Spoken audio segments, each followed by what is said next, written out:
Hey, welcome back to Pastor and Professor. We've been digging into the Sermon on the Mount.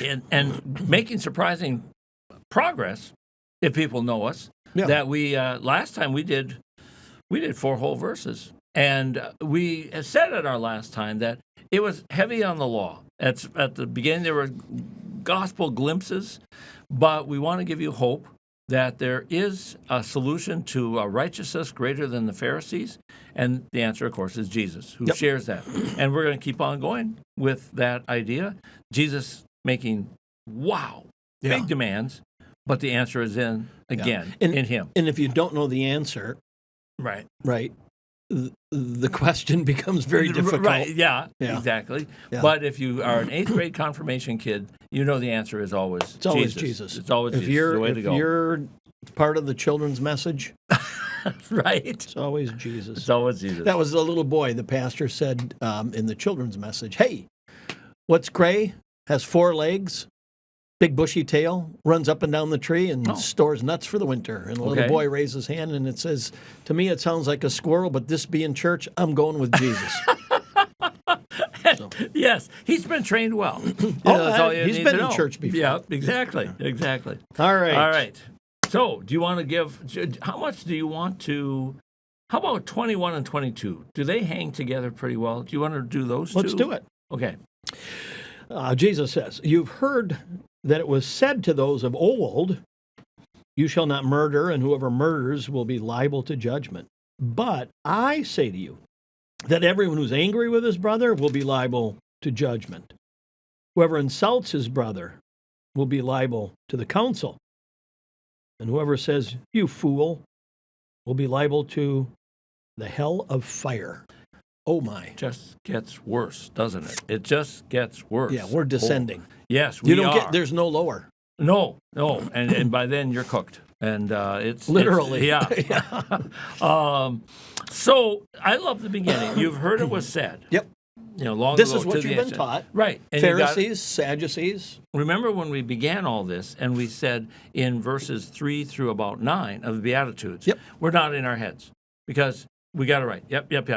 Blessed are the merciful, they will receive mercy. We're not in our heads. I got it. Yep, sounds good to me. I think this is a brief moment of head nodding at the start. Well, they're a little verse stunned. 21's a head nodder. Right, it is. You've heard it was said, don't murder. Yes, I know that. Yeah. And they're imaging the rabbi who taught them. In our case, it might be the confirmation class. Yep. And you knocked off. Oh, I always love that commandment. It was easy. Yep. Don't murder. Got it. Right. Yeah. We should fear and love God, right? And the beauty is, because if our friends who are with us last week, in 17 through 20, we're talking about the tiniest of the least of the smallest of the commandments. Yeah. Haven't we just done a huge leap in just this one verse from 19? If you don't attend to, if you dismiss the least of the commandments. Now let's talk about murder. Let's go to the biggie. Yeah, I mean, that's a huge leap. Yeah. So, okay. Now here's the odd thing. I'm not sure that I've kept the least of the commandments. I'm not even sure which least that might be. Yeah. But I'm sure about this one. You give me that biggie, I'm good. I've never killed anyone. Never murdered anybody. Yeah, exactly. I had a couple come in for marriage counseling years ago, and she was a member and he was not a Christian, so it gave me an opportunity to talk about Christian faith. And, and I said, hey, we're Christians because we're sinners. Yeah. And we have a Savior in Jesus. He said, well, I'm not a sinner. And I thought, really? Either he doesn't have the same definition of sin, or she's marrying Jesus. One or the other is coming across. So I said, well, can you explain to me why you would consider yourself to be something other than a sinner? And he said, well, I've never killed anybody and I've never committed adultery. Oh, so that's it. Go for the biggies. 2 biggies and 8 suggestions. Right. And you're safe on that one. Oh, yeah. Yeah. Well, and I didn't haul out whoever... The next verses. Yeah. Right. Yeah. Right. But it should be easy to say, have you ever murdered anybody? And I usually would ask that question in class. Yep. Anybody here murder? Yeah, no. And I had the nicest young lady, front row, front row. And so you usually pick up front row, who didn't come to us from some horrible juvenile detention record or anything. Yep. And so let's just call her Sarah. And I said, Sarah, have you ever murdered anybody? And there's 30 people in class. And no. I mean, it took her but that she long. thought about it. Yeah, she really did. Ooh. And I said, everybody kind of chuckled. I said, Sarah. Yeah, you're going to have to get the answer out a little quicker. Let's try this one more time. Sarah, have you ever murdered anybody? No. Sarah, the witness protection program is only going to work if you get that answer out faster. This rate is not working. So she was so thoughtful. So where is this going? She's a much deeper thinker than I am. I tried to remind her, this is a Pavlov class. Let's not make this too hard. The answers are... It is not. So then there's a guy in the back row. You love the back row guys. His name was Mark. Because he might say yes. Well, he could, just for chuckles, But I said, Mark, you're the man. I know. I can count on you now. Oh, yeah, he'll come through. Mark, have you ever... I didn't even get murder anyone. No. Yeah, no, absolutely not. And Sarah still had this deep look. Like, well, but what? Because she'd read the other verses. Oh, sure. And even in her, very kind life, she probably was just mildly irritated at somebody, And so that was, but we are eager to be Mark, the guy in the back, to say, don't murder. I've got that. Or the guy who, I'm not a sinner. Give me a medal. Never killed anybody. Yeah. So why not? I'm okay. But then he says, I say to you, look at verse 22, and we're going to see this over and over. He's going to say, you've heard it was said. But I say to you, what I love about that is he doesn't have a lineup of rabbinical scholars agreeing with him. No. He isn't standing on the shoulders of giants. No. He is the giant. I was going to say, he's the guy whose shoulders upon which we stand. We try. Yeah. Exactly. But he doesn't need support. No. In fact, he almost only needs opposition. Oh, good. I like that. Yeah. And then he can say, you've heard all those? And well, boy, are we going to hear that even more later. They didn't get it right. Yeah. But I say to you, don't you wonder how he said? I'd love to hear him. But I say to you, that wasn't some whisper. The rabbinic, we talked last week about the rabbinical additions. Yeah, right. I like it when they tell me how many steps I can walk on a Sabbath. Right. I can accomplish that. I can take one less and I know I'm safe. But this one, how do you ever stop from being angry or insult or call someone a fool? Yeah.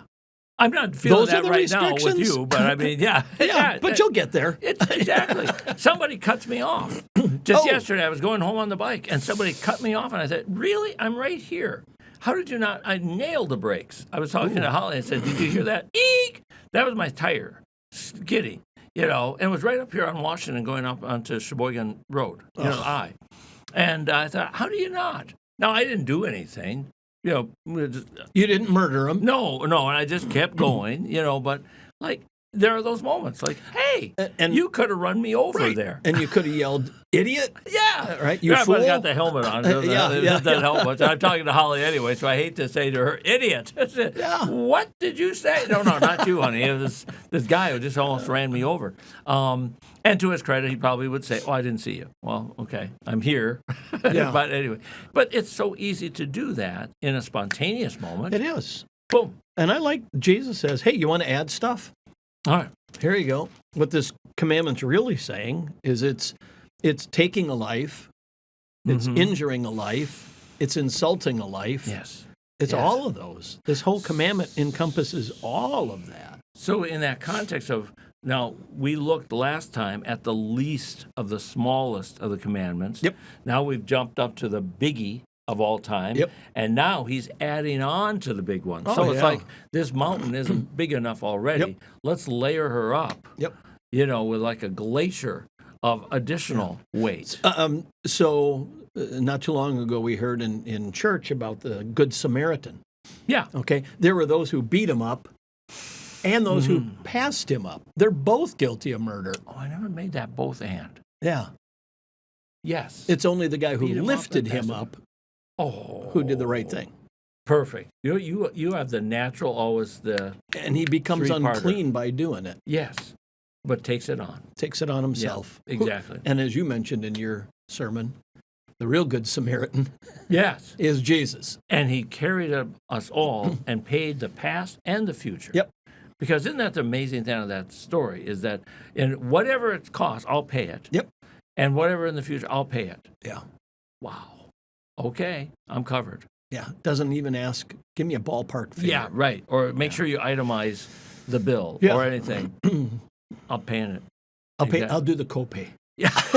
I'll do the copay. I still wonder how he got the man on the donkey if he was alone, because I still think That's a toughie. I don't know donkeys real well, but I can't imagine the donkey saying, "Oh yeah, I love having bloody strangers strapped to my back, Slung over me. exactly, slung over, like an old western where John Wayne rides in with the guy slung over." I'm sure it was better than that, but anyway. So we can't just say, "Oh, I'm safe."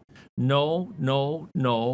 The mountain of don't murder has gotten higher and higher and higher. And the punishment has gotten deeper and deeper and deeper. Nice touch. That's right. So now we went We from are down. Yep, we went from the council to hell.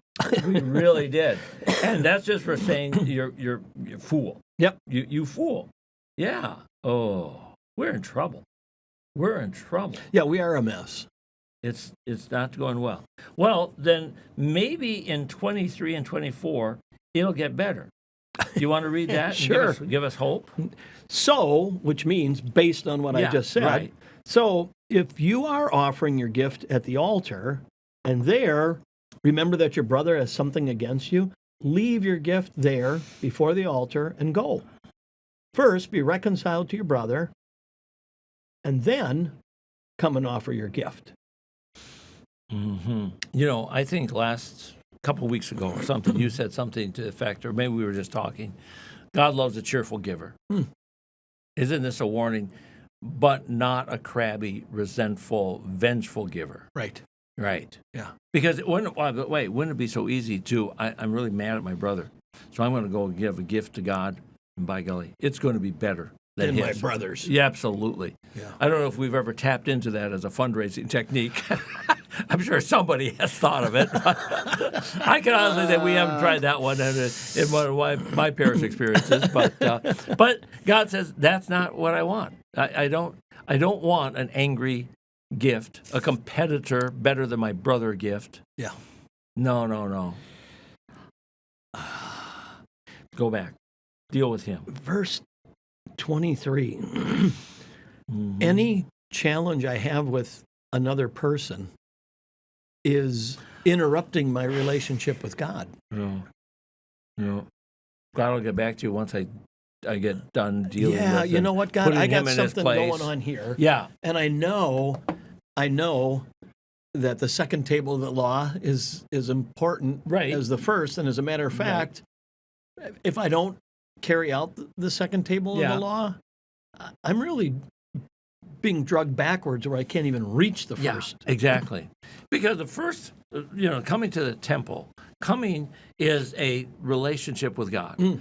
But if I'm coming to, and I'm just going to pick up my phone, if I'm coming to, I'll make you God. If by your kind invitation, I'm coming in relationship with you, but I'm on my phone telling my brother what for, and reminding him I'm going to outdo him. Yep. Is this really the relationship God is seeking for us? I don't think so. I think God would put up a sign: no cell phones, no brother, I'm doing better than you. Yep. No, we're not going there.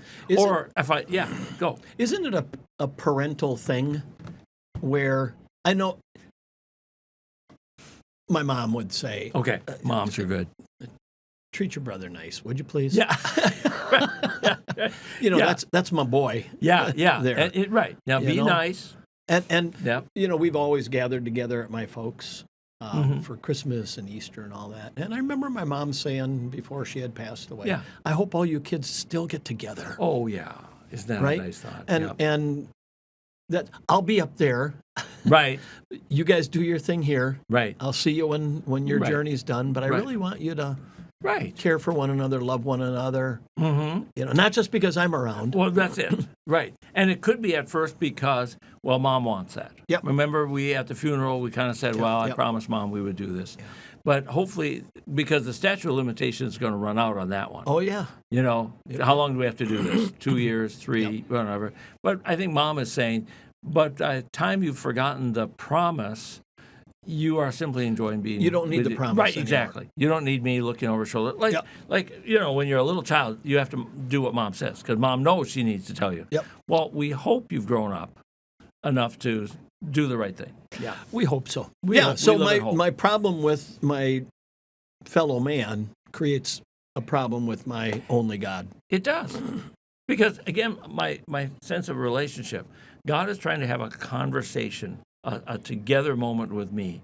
But if I am only thinking about how my brother is so bad, what happened to that relationship moment, that talk that we were having, that special time? Again, it's like you're yakking away on your cell phone when somebody is sitting right there with you. Yep. Get off the phone.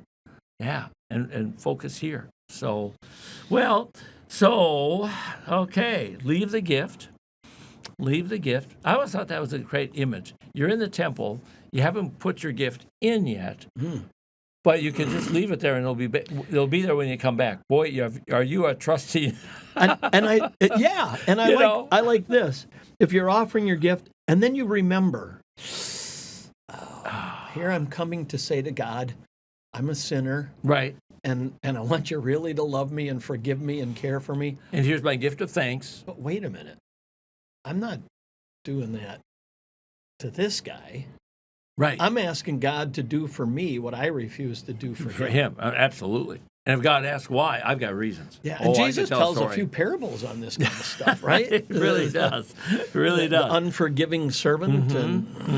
So that even if I do the right thing, give a gift. Oh, yeah. But the inside is, or the inside is, I'm doing this better than you. You know, because I'm imagining there's a little opportunity as I'm putting my gift in, see how those people are doing and such. Is it the prophet Micah? What does the Lord want? Is it 10,000 rivers of oil and all the blood of rams and all? Yeah. No. Here's what he wants. Yeah, and it's a matter of the heart. Just a humble heart. Yep. You know, be merciful. Walk humbly with God. These are the sacrifices. Right. Right. And if you've heard that 10,000 sacrifices, I can't do that. God says, I know you can. So don't even try to start that because that's not what I'm looking for here. No. I'm looking for. I'll take care of the sacrifice. Right. You get along. You get along. Right. You know, in human terms, it'd be like a kid who angry is going to make the perfect bed, the perfect room. I'm going to clean my room. Because why? Not because you'd like that, because I'm going to show up my sister. There you go. I'm going to, and then wouldn't you come in and say, you know, honey, the perfect bed making, the perfect toy putting away, that's nice. That's not really what I'm looking for. Yeah. I'm looking for you to take some of those toys out and go play with your sister. Yeah, there you go. And if there are 3 or 4 toys that are left on the floor because you girls played together so much, I'm all about it. I'm over. Yeah. I'm on it. Yeah. But this as a gloating is not it. No. So there we go. Well, I think we're doing pretty well here. We can hit the last couple. We can do. Yeah, give it. Go. 25 and 26, right? Yeah. So Jesus says about this situation, I have a problem with your brother. I got a problem now. Okay. Come to terms quickly with your accuser while you are going with him to court, lest your accuser hand you over to the judge and the judge to the guard, and you be put in prison.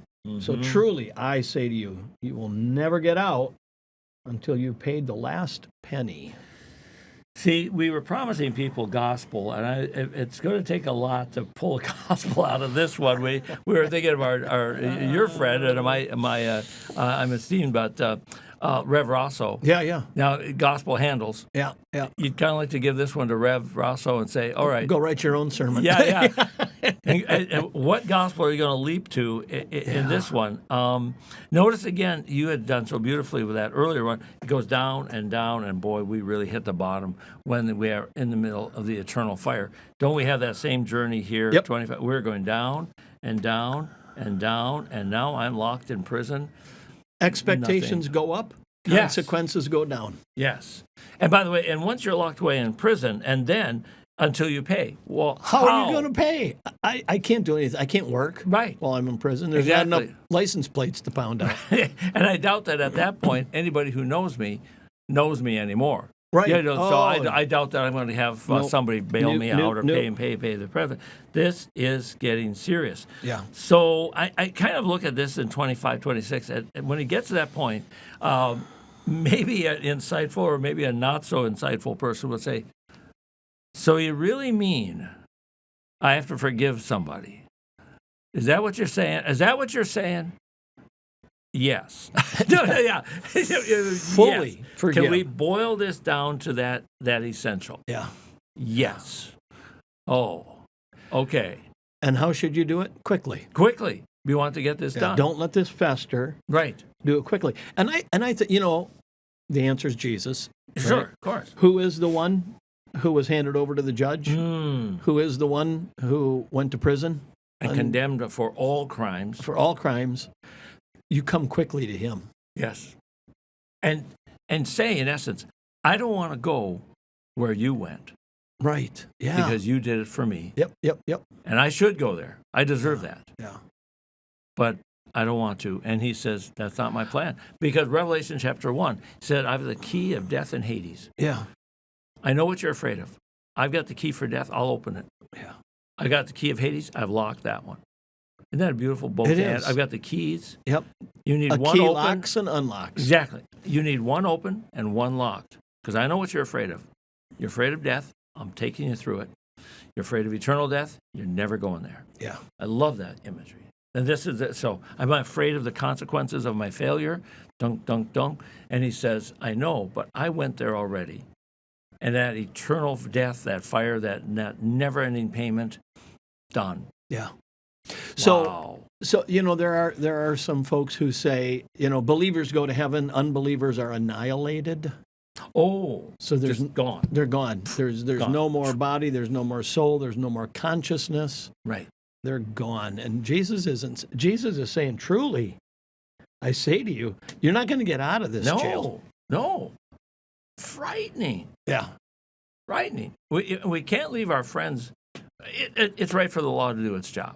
And if It our is. listeners are frightened by this thought, the law has then said, okay, that's my It should job. literally scare the hell out of you. Exactly. But then once the law has done its job, what do we deliver to people? Pure and alone gospel. Yeah. Yeah. Because the law convicts, but I don't want to be left in a conviction No. with a conviction. No. I need something. Right. But they always talk about, hey, you got to hit rock bottom before you can. Yeah. And this is the spiritual rock bottom. It is. Yes. I mean, you're done. Right, and it's a rock bottom that once it gets a hold of you, it's not letting go. It's Right. not just hitting a Yep, rocky yep. bottom. There's an octopus down there that's got its tentacles around you, and I just don't even like. I know. That's I know. scary. So it's going to hold on, but Jesus has come to redeem us, Yeah. and the good news is Yep. this is the biggie. It's serious. We're going to have a similar pattern in some of the verses to come. Once again, we're going to try to put a medal on ourselves, and Jesus is going to say, no, I can see through that. Yeah. Right? But we're going to have good news. It's coming. Yeah. Because by the time we get to like 38 and on, he's going to paint a picture of generosity that leaves us going, well, I don't think I'm that good. But the answer is Jesus, Yeah. who is just that good. You heard it said, and we Yeah. go, oh, yeah. Yeah. And then, but I say, and then we go, oh, boy. How deep, how hard, how. We But, went from, oh, yeah, to, oh, boy. yeah, but he did it for us. Yeah. He did it for us. Yeah. And that's going to be the good news. That is. That's And yes, so the love and the generosity that's coming up through verse 48, Yep. and so he's done for us. Yep. There you go. 48. Got to be perfect. Father in heaven, perfect. Boy. Only a fool says, I'm working on that. I know, isn't it? No. Because this is the thing the Pharisees and the Sadducees and the Essenes and Right. the Zionists and the everyday folk, they all have in common. God's perfect. I got to be. Right. And I'm struggling. Exactly. And we're saying, I'm for that, but I'll never be. And Jesus says, no, you won't be. Yeah. But I was, am, Yeah. am, and was. Yep. And I did it in your place. Yeah. Oh. You know do we have time? A couple minutes? Sure. Why not? The movie The Green Mile. Yes. John Coffey. Oh, J.C. Yes. Nice touch. Yeah. He takes all of our iniquities, Yes. breathes them out, Right. and suffers, Yes, to his own ill health. own ill health, dies though he's innocent. Yes. He dies because he was helping. Right. Isn't that a wonderful, it's a Oh. wonderful story. It is. It is. There are, and this is Rev Rosso, there are gospel moments or facets. Just, you don't have to say it's the whole diamond. No. But there's a gospel facet Yep. in so many stories. There is. Yeah. I think it's because we yearn for this Yeah. idea of one in place of us all. Yep. What I miss in Walt Disney movies is the gospel handles. Oh. A sleeping beauty who's kissed by the Oh. prince, Boom. right? The Beauty and the Beast. Beauty And the beast dies protecting her, Yeah. and he comes back to life. He does. Come on. And you've got you got someone in the belly of a great fish. Okay. Right. Right. And a puppet who becomes a real boy. Boy, exactly. We become real human beings. Exactly. Through In his word. Jesus, Yeah. what we were intended to be. There you go. Yeah. You know, we've come a long way from Waylon and Willie and Bonhoeffer. Yeah. We met at Disney movies. Isn't that amazing? I'm not sure that Waylon and Bonhoeffer would meet at Disney, but we can do it. Nor maybe would they approve of it. But they might get it. They might get it. There we go. Yeah. Anyway, it worked for us. Well, Super. Thank you again for our friends for joining us. We have been in deep water of the law, but there's gospel coming, and we hope you heard gospel also today, along with the law. You betcha. Till next time, God bless. Yep. Thank you.